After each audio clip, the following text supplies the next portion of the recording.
what's going on, guys? It is Billy the Conqueror here, and today I'm going to be doing a review of My Hero Academia Season 1. So this is my first time ever watching the show, and I gotta say, it was a pretty entertaining show.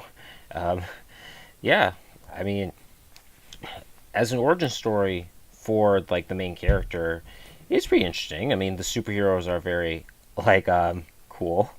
As you can tell by this picture, I'm looking at a picture of what's her name? The gigantic girl. I'm sorry, I'm very bad with remembering names, so forgive me for seeming like a spaz or a casual, whatever you want to call it. I know I'm probably going to get shit from one of my buddies online, but anyway, it's kind of the reasons why I decided to pick this image as the um, main picture of this film.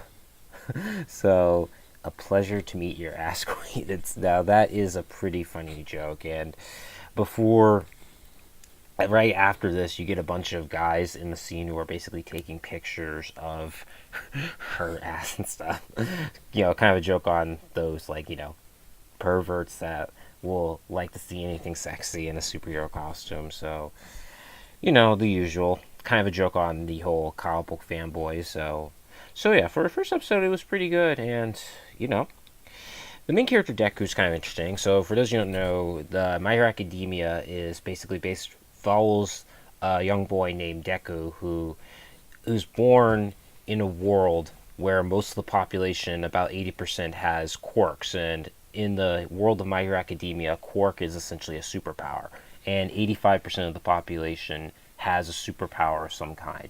Some of these superpowers can be very powerful and great, while others can be rather weak and very situational and almost kind of non-existent. So he is one of the 20% of the population that does not have a quirk. So because of this, he gets bullied constantly by his peers, especially his rival, who, like typical of Shonen Jump anime style, it basically is someone who's a prodigy and is kind of thought as being a genius or someone who's going to be a great superhero. So, in a sense, My Hero Academia still follows a good amount of the Shonen Jump tropes. Like, you have the main hero who is a loser, who no one seems to like and everyone picks on, and people think he's not going to get anywhere with his dream, but he dreams about being a superhero. And then, of course, you have the rival who basically is super powerful and will be able to overcome almost anything challenge that comes his way, and he's also basically acing all his courses. So essentially, for those of you that watch Naruto, essentially, the main character has his own version of Sasuke Uchiha to be essentially kind of his rival. Although compared to Naruto, I would find Deku is not nearly as obnoxious, and I think is a little more, I don't know, thoughtful or compassionate. I mean, Naruto's compassionate, but Naruto's kind of more of like a goofball and a dork who basically is always playing pranks and kind of intentionally getting on people's nerves and being an idiot. Whereas Deku is a smart kid who I think definitely wants to do the right thing and wants people to like him and be nice to people. Whereas, yeah, Naruto doesn't seem to really give a fuck if people are mad at him. So this is, my personal opinion. So Deku as a main character, what sets him out different from, say, Naruto, Luffy, Goku, Gon. Well, he is a tiny bit like Gon. They're both pretty nice kids, although I think Deku is a lot smarter and, a little more emotionally unstable. So what sets him different from the other Shonen Jump characters is emotional instability. Like, Naruto's silly, Luffy is also pretty quirky and silly, Goku is kind of naive and kind of an idiot, and then, Gon is also kind of naive and not exactly naive, but he's a nice kid. Whereas Deku is he's smart, but he's also emotionally unstable. Let's see, I'm gonna try to find a picture of Deku when he's a kid and he realizes that he doesn't have a quirk. Let's see if I can find him.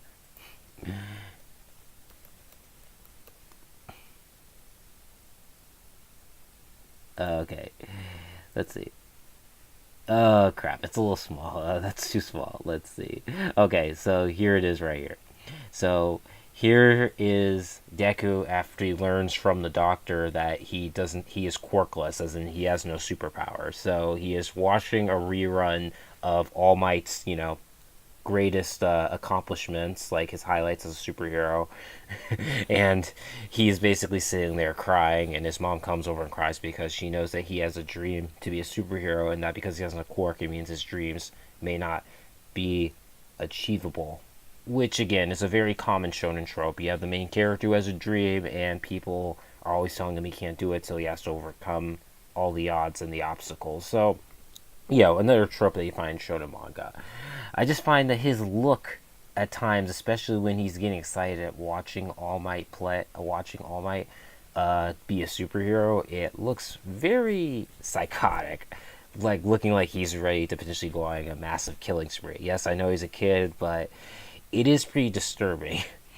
So I will say this: when it comes to anime, My Hero Academia, at least when it comes to the Deku, the main character, he does seem to so far have like a very melodramatic personality to him, where he's like really, really over the top in emotion, which I get, is sometimes used for comical purposes in certain types of manga. But with this, I feel like it kind of is a little grating and forced, because melodrama can sometimes just really go too far. So yeah, I kind of hope they tone it down later on.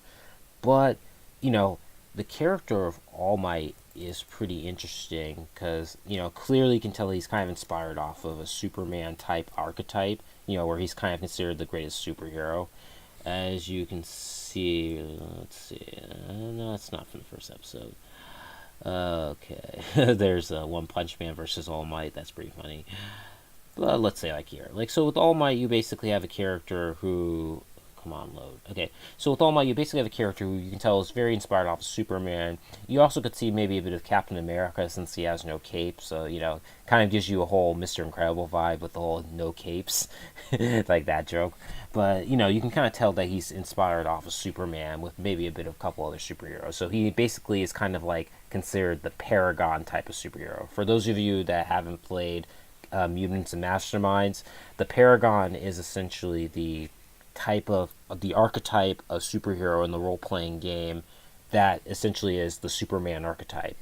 Like you have the techno archetype, the alien archetype, the supernatural archetype. The Paragon is the Superman archetype, who is basically either the Boy Scout or is the paragon of virtue, a very all good guy and all that stuff.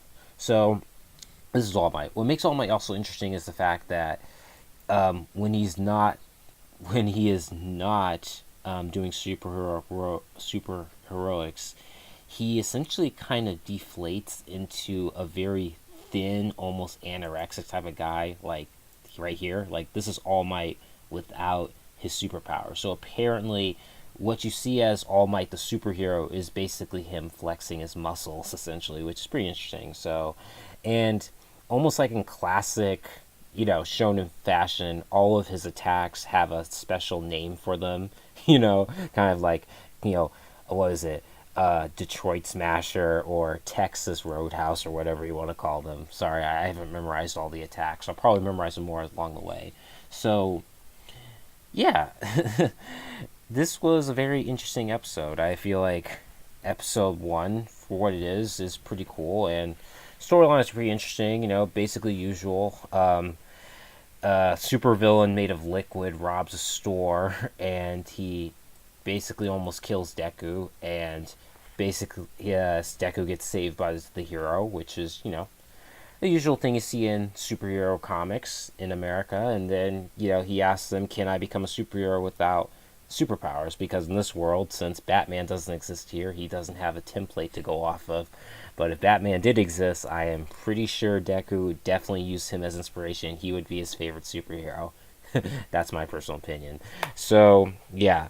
So, on a scale of 1 to 10, I would rate this about maybe an 8. Or at least a very high 7. But definitely an 8, Storyline's good. Characters are interesting. Although I do feel like the melodrama is a little bit grating. Kind of gets to be very cliche for an anime. But the idea is very interesting, and I'm a huge fan of superhero, so I'll definitely give this an 8. So, as an episode 1, it's not really, the most epic episode 1, but that's normally the case with most animes, so it's definitely up there. So, yeah, that's pretty much all I gotta say. So, I'm very interested in reviewing episode 2, so if you like what you saw here, then please hit the like button and subscribe. This is Billy the Conqueror signing out.